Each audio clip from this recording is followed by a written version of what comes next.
అరవింద్ని తలుచుకొని బాధపడుతూ ఉంటుంది మాలిని. నీ నుంచి దిగులుని తీసేసేది, నీ దుఃఖాన్ని దూరం చేసేది అన్నీ ఆ బిడ్డే అవుతాడు అని అంటుంది మీరా మాలినితో. మాలిని వాళ్ళింటికి వస్తారు గౌతమ్, మళ్ళీ, కౌసల్య, నీలిమ. వాళ్ళని చూసి ఆగండి అని గట్టిగా అరుస్తుంది వసుంధర.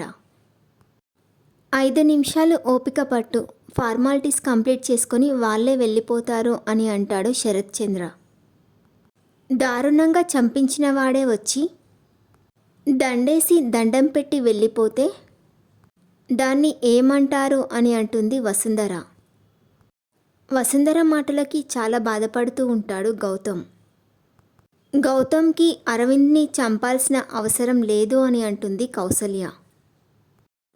గౌతమే అరవింద్ని చంపాడు అని అంటుంది వసుంధర. తర్వాత ఏం జరుగుతుందో నెక్స్ట్ ఎపిసోడ్లో చూద్దాం.